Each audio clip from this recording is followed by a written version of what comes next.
안녕하세요. 전 플러그팀 프론트엔드 개발자 박우현이고요. 오늘은 플러그 AI 챗봇인 콘센트 개발 실패담을 공유하려고 합니다.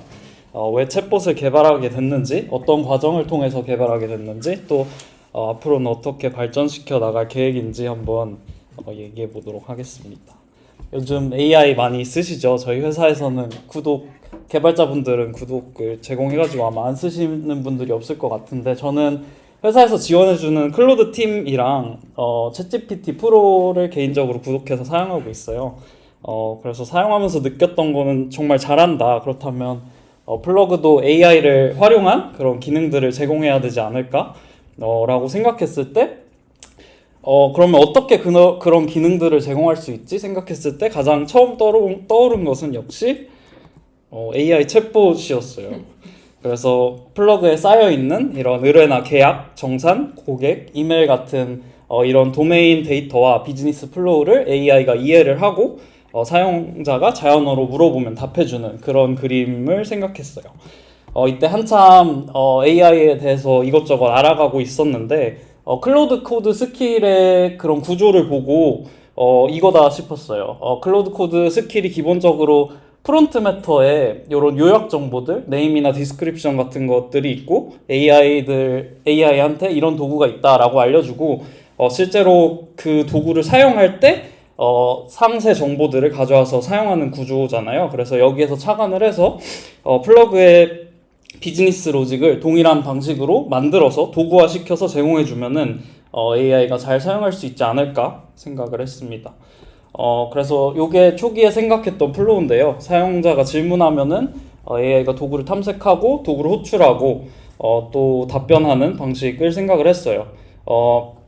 실제로 많은 AI 에이전트나 툴콜 구조도 큰 흐름은 비슷하니까. 근데 실제 제품에서는 저 사이사이에 되게 많은 제약사항들이 있고 또 그 제약사항 안에서 정상적으로 잘 동작하는 신뢰할 수 있는 챗봇을 만든다는 거는 또 다른 일이라는 것을 저 때는 잘 몰랐습니다. 그래서 머릿속에서는 되게 간단했어요. 도구 목록을 만들고 저희 스킬 만들듯이, 그리고 AI한테 디스크립션을 주고 필요하면 호출하게 하면 되는 거 아닌가? 이렇게 쉽게 생각했는데 막상 플러그 서비스에 챗봇을 붙이려고 하니까 머릿속에서 상상했던 이런 그림들이 좀 하나씩 금이 가기 시작하더라고요. 그래서 가장 큰 문제는 사실 비용이었죠. 저희 로컬에서 사용하는 것처럼 뭐 오퍼스나 소넷같이 좋은 모델에 많은 컨텍스트 넉넉하게 넣어주면 사실 잘 할 텐데 이제 제품에서는 그걸 모든 유저한테 제공하기가 어려우니까요. 비용이 너무 커지니까. 그래서 현실적으로 좀 더 싼 모델 그리고 더 제한된 컨텍스트 내에서 균일한 품질의 챗봇을 만들어야 했어요. 그래서 비용으로 토큰으로 어느 정도 풀 수 있는 문제를 토큰을 좀 적게 제한된 상황에서 풀어야 했던 거죠. 그래서 제가 생각했던 것보다 AI가 정확한 답변을 하기 위해서 신경 써줘야 될 게 되게 많더라고요. 뭐 플러그 도메인 비즈니스 플로우에 대해서도 알아야 되고 채팅 기록이라든지 현재 화면이나 상태, 그리고 도구 목록, 도구의 응답 정보, 그리고 실제 도구를 호출했을 때 오는 그런 뭐 API 응답 결과라든지 그런 것들도 넣어줘야 되고, 그리고 LLM한테 답변을 받은 뒤에도 후처리해줘야 될 부분들이 되게 많더라고요. 그런 AI랑 UI의 비즈니스 로직을 공통화한다든지, 도구 응답 데이터를 시각화한다든지, CUD 도구 호출 시에 승인을 명시적으로 요청하도록 한다든지, 그리고 응답 데이터를 세니타이즈 한다든지, 혹은 뭔가 중간 과정을 사고 과정을 표시해 준다든지 하는 것들. 그래서 제가 솔직히 잘 모르지만 그렇게 AI랑 하나씩 기능을 붙여 나갔고 뭔가 여기가 부족하니까 여기를 이렇게 수정하고, 여기가 부족하니까 여기를 이렇게 수정하고, 그렇게 계속 붙여 나갔는데요. 이렇게 뭔가 구조화를 해놓으니까 그럴듯해 보이는데 실상은 사실 그렇지 않았어요. 제가 잘 알지 못하는 부분의 기능에 대해서 되게 큰 스코프로 진행을 하다 보니까 되게 플러그에 그런 모든 비즈니스 도구들을 AI한테 노출하고 AI한테 사용하게 하자라는 그런 큰 엉성한 계획만 있었을 뿐 정확한 설계나 기준이 없었기 때문에 계속해서 구조를 변경하고 제약사항을 붙여 나가면서 이게 조금씩 틀어지더라고요. 뭔가 되긴 하는데 계속해서 길을 잃어가는 느낌? 마치 이렇게요. 바이브 코딩. 그래서 챗봇 출시일자가 계속 다가와가지고 퀄리티를 확인하는데 이것도 되고 저것도 되긴 하는데 정작 제대로 되는 건 하나도 없었어요. 그래서 제가 생각했을 때 이런 범용 챗봇이 의미가 있는 거는 결국에 모든 걸 스무스하게 잘 해낼 때 그런 의미가 있다고 생각을 하는데 그 모든 것에 집중하다 보니까 하나도 잘 안 되고 있었던 거죠. 그래서 솔직히 지금이라도 출시 미룰까라고 말을 해볼까라고도 엄청 많이 생각한 것 같아요. 근데 어쨌든 팀도 기다리고 있었고 출시 일정도 나가 있어서 어쩔 수 없었던 것 같아요. 그래서 출시 전날에는 어떤 챗봇의 기능이나 이런 거를 발전시키기보다는 어떤 위험 보안이나 비용 관련 처리만 되게 우다다다 한 것 같아요. 위험 API 차단, 뭐 내부 아이디 제거, 토큰 제한, 사고 과정 버튼 숨김, 뭐 이런 것들. 그래서 그렇게 그냥 출시를 했어요. 그리고 반응을 보는데 생각보다 반응이 되게 없더라고요. 그리고 그 있던 반응이라고는 AI 버튼 옮겨달라, AI 버튼 없애달라, AI 버튼 안 보이게 해달라 였습니다. 그리고 실제로 데이터도 비슷했어요. 질문 없이 이탈이 43%였고 피드백 버튼 저희가 따봉이랑 봄 따로 피드백을 할 수 있도록 해놨는데 한 번도 눌리지 않았고 또 실제 사용 목적을 보면은 거의 사용 설명서 대용 같은 느낌이었어요. 이 기능이 있어? 혹은 어디서 해? 이런 질문들이 대부분이었고 그리고 재미있었던 거는 그 없애주세요라고 CS를 넣은 고객이 동시에 가장 AI를 많이 사용해본 유저 중 하나였다는 점이에요. 그래서 이게 되게 불편하지만 가끔 써보긴 했지만 또 반가운 건 아니었던 거죠. 그래서 이렇게 챗봇 릴리즈를 실패하고 얻은 교훈은 내가 모르는 부분을 AI를 통해서 그냥 동작하는 무언가로 만드는 것과 그걸 어떤 신뢰할 수 있는 제품으로 내놓는 거는 좀 다른 일이라는 거를 느꼈고요. 그래서 저는 뭐 어떤 이런 프로덕션급 챗봇을 만들어 본 적이 없었으니까 제가 설계하고 제가 검증해야 되는 상황이었고 그래서 어떻게 보면 AI에 과의존하게 됐는데 문제는 그런 모르는 영역을 AI한테 물어가면서 만들면은 AI가 진짜 맞는 방향으로 가는지를 제가 판단하기 어려웠던 것 같아요. 그래서 여기 4분면에서 저 1사분면에 있는 보안 정책 수립, 아키텍처 결정, 스팀 문화 설계 이런 부분들을 제가 AI한테 어떻게 보면 위임해 버렸던 거죠. 그래서 결국에 AI 챗봇 구현기의 페이는 뭔가 처음부터 잘 알지 못하는 부분에 대해서 철저한 공부나 계획 없이 너무 큰 스코프로 동작하게 하는 모든 걸 다 할 수 있게 하는 챗봇을 만들려고 했던 것 같아요. 그래서 지금 새롭게 디벨롭 시켜보고 있는 챗봇 버전 2에서는 조금씩 확장을 해 나가보는 방식으로 만들어 보고 있어요. 그래서 결국 모든 걸 잘하는 챗봇을 AI에 의존해서 원큐에 만들기보다는 특정 일을 잘하는 AI를 만들고 그거를 하나씩 합쳐나가는 마치 저희가 스킬을 뭐 계획, 구현, 검증, PR 이런 식으로 스킬을 만들고 그거를 합쳐가지고 어떤 하나의 워크플로우 스킬을 만드는 것처럼 그런 식으로 발전을 시켜 나가보려고 합니다.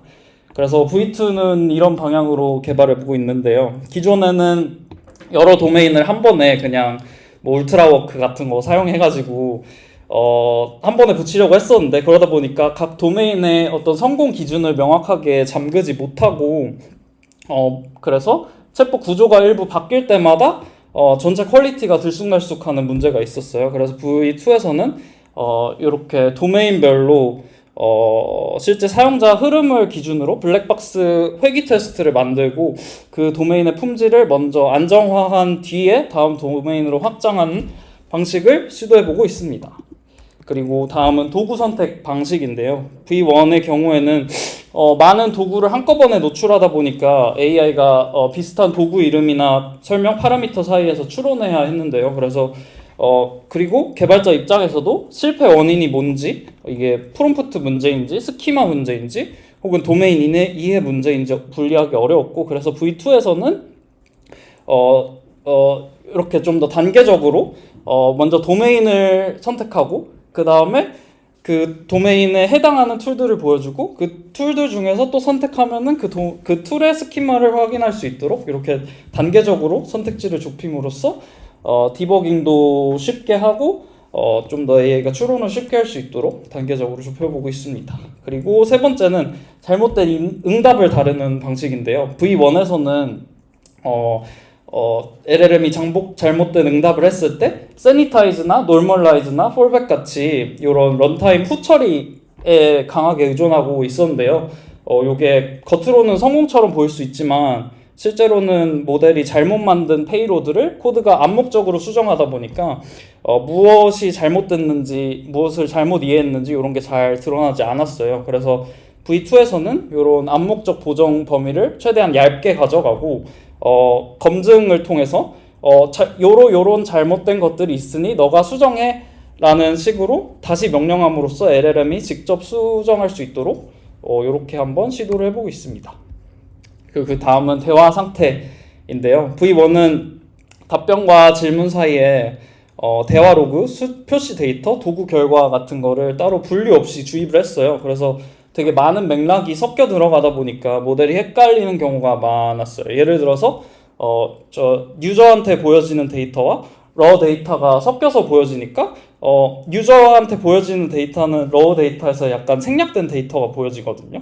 그래서 그런 것들이 AI가 생략된 데이터를 보고 실제로 없는 필드라고 말한다던가 하는 이런 문제들이 있었고, 그래서 V2에서는 이런 대화 로그와 도구 기록을 바로 그대로 주입하기보다는 어떤 정리된 대화 로그와 스키마 실행 제약, 참조 아이디 힌트 뭐 이런 식으로 AI가 필요한 정보들만 받아서 쓸 수 있도록 주입해주는 그런 방식으로 재구성해보고 있습니다.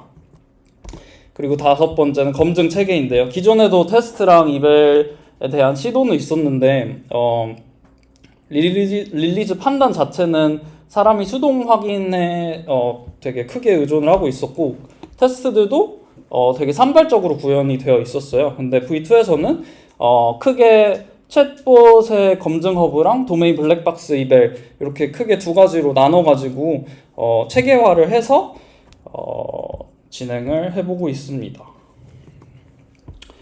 그리고 단순히 기존에 있는 기능을 손쉽게 할 수 있도록 도와주는 범용적인 챗봇을 넘어서 고객들의 가려운 부분을 지금 당장 긁어줄 수 있는 그런 긁어줌으로써 비즈니스 임팩트를 낼 수 있는 기능도 같이 개발해보고 있는데요. 예를 들어서 견적서를 올리면 해당 견적서를 해석해서 저희 플러그에서 사용하는 견적서 템플릿에 맞게 변환해 준다든지, 혹은 기존 고객 데이터를 올리면 플러그에서 사용하는 데이터 구조에 맞게 마이그레이션을 제한해 준다든지 하는 이런 기능들이고, 이런 특화된 기능들은 소넷이나 오퍼스처럼 더 좋은 모델로 제공하고 과금 요소를 붙여봐도 좋겠다라고 생각을 했습니다. 그래서 제가 AI 챗봇을 만들면서 AI를 진짜 열심히 사용했는데 솔직히 정신이 나갈 것 같았어요. 왜 그랬나 생각을 해보면은 지금까지의 코딩은 결정론적이었거든요. 내가 뭔가 문제가 있으면은 코드는 잘못이 없고 코드를 잘못 짠 내 잘못이었는데, 지금은 AI한테 요청하면은 내놓는 응답이 천차만별이고, 그리고 AI는 기본적으로 비결정적이기 때문에 그런 예측 불가능성이 저한테는 되게 불편하고 답답하고 스트레스로 다가오는 부분이었던 것 같아요.